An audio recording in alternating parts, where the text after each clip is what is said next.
Hello बच्चों, कैसे हो आप लोग? तो मुझे ख्याल है बहुत अच्छे होंगे घर में और अपने माता-पिता का कहना मान रहे होंगे और सुरक्षित भी होंगे। तो आप लोग आनंदम के प्रथम वादन को मिस भी कर रहे होंगे, है ना? तो मैं आज आपको एक कहानी सुनाऊँगी आनंदम पाठ्यचर्या से कि बदलाव कौन करेगा, ठीक है? तो जैसे कि हम कहानी सुनने से पहले करते हैं, ध्यान की प्रक्रिया करते हैं, जिसमें हम अपनी साँसों पर ध्यान देते हैं। तो हम वही करेंगे सबसे पहले। चलिए आप आरामदायक स्थिति में बैठ जाएँ। आप चाहें तो अपनी आँखें बंद कर सकते हैं। यदि किसी को परेशानी है तो आँखें नीचे भी देख सकते हैं। अब अपनी आती और जाती साँसों पर ध्यान दें। अंदर आती साँस, बाहर जाती साँस, अंदर आती साँस, बाहर जाती साँस। यदि आपका ध्यान भटक रहा है तो पुनः अपनी साँसों की तरफ लाएँ।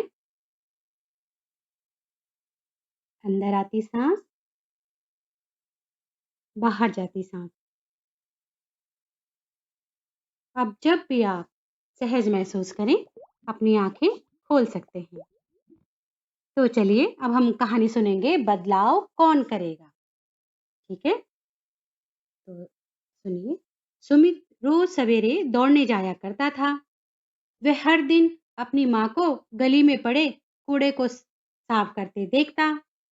आज वह अपनी माँ से बोला, माँ, मैं आपको हमेशा सुबह गली को साफ करते हुए देखता हूँ। आप ऐसा क्यों करती हैं? बाकी सब तो कूड़ा डालकर चले जाते हैं। माँ ने उत्तर दिया, मुझे सफाई बहुत पसंद है और मैं चाहती हूँ कि मैं अपने आसपास के वातावरण को स्वच्छ रखूं।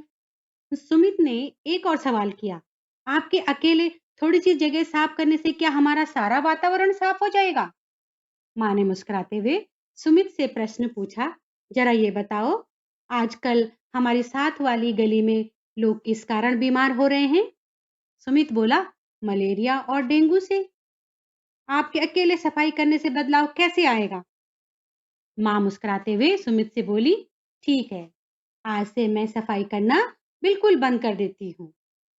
बीना, जो पास ही खड़ी थी, आंटी का जवाब सुनते ही वह तपाक से बीच में बोल पड़ी, नहीं आंटी, आप ऐसा बिल्कुल मत करना, क्योंकि जब मेरी सहेलियां मेरे घर आती हैं तब वह हमारी साफ गली की बहुत प्रशंसा करती हैं।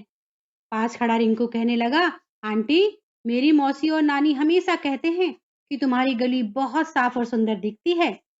जब वे अगली बार यहाँ आएंगी तो मैं उन्हें क्या जवाब दूंगा कि अब हमारी गली गंदी क्यों है? और हाँ आंटी, उन्होंने उन्होंने भी अब अपने घर के बाहर मलेरिया और डेंगू से अपने मोहल्ले को बचाने के लिए भी साफ सफाई शुरू कर दी है। रिंकू की बात सुनकर सब मुस्कुराने लगे। बीना सुमित से बोली, देखो भैया, भले ही आंटी के सफाई करने से दुनिया में कोई बहुत बड़ा बदलाव नहीं आएगा, लेकिन सोचो, इस इलाके में रहने वालों की जिंदगी में तो बदलाव आ ही रहा है। तो क्यों ना हम सब भी एक छोटे बदलाव से शुरुआत करें? सुमित वापस सोचता हुआ जा रहा था कि वह भी अपनी गली में सफाई के ऐसे प्रयास में अवश्य सहायता करेगा। तो बच्चों, कैसी लगी आपको कहानी? तो हम कहानी सुनी, अगर हमने तो थोड़ी सी चर्चा भी कर लेते हैं, है ना? अच्छा, क्या आपको पता है कि आपके घर के बाहर की सफाई कौन करता है और उनको इस कार्य में किस किस से सहायता मिलती है? कौन मदद करता होगा उनको उनकी इस सफाई के काम में? जरा सोचिए तो।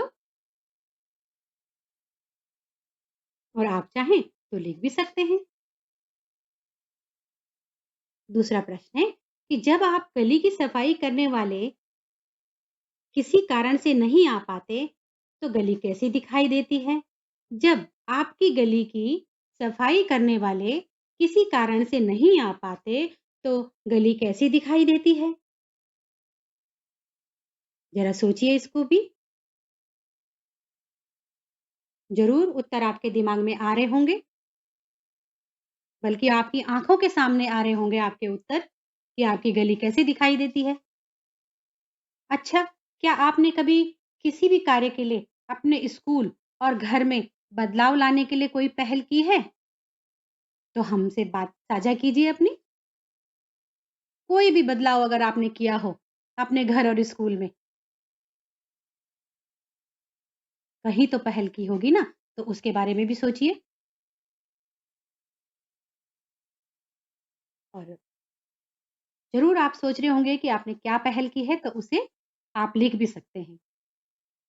चलिए थोड़ा चिंतन भी कर लेते हैं कि आप अपने आस-पास के वातावरण को बेहतर कैसे बना सकते हैं? कि आप अपने आस-पास के वातावरण को बेहतर यानी कि और अच्छा कैसे बना सकते हैं? तो ज़रूर इस पर भी चिंतन करें, सोचें इसको। और आप चाहते हैं तो इसके 1-2 पॉइंट लिख भी सकते हैं अपनी कॉपी में कि हम इसको और कैसे बेहतर बना सकते हैं, है ना? हम सफाई क्यों करते हैं? यदि सफाई नहीं करेंगे तो क्या-क्या समस्याएँ होंगी? ज़रा ये विचार भी आप हमसे साझा कीजिएगा और आप नोटबुक में लिख भी सकते हैं।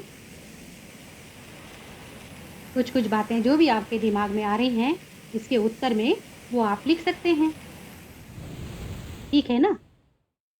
और हाँ, अगर आपने ये वाक़ई कहानी सुनी है ध्यान से, तो आप ज़रूर इसे अपने छोटे भाई-बहन को भी सुनाना और अपने घर में अपने माता-पिता जी को भी ज़रूर सुनाना और उन्हें कैसी लगी ये कहानी, उनसे चर्चा करना।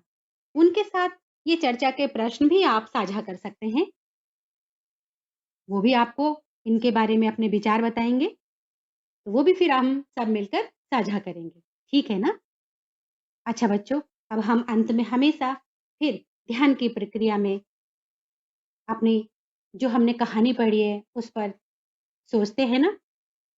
तो चलिए फिर हम एक बार आरामदायक स्थिति में बैठ जाते हैं और अब अपनी आँखें बंद कर सकते हैं। आप मन ही मन सोचेंगे कि हमने इस कहानी में क्या-क्या सीखा और क्या हमने जाना कि हमें और क्या करना चाहिए।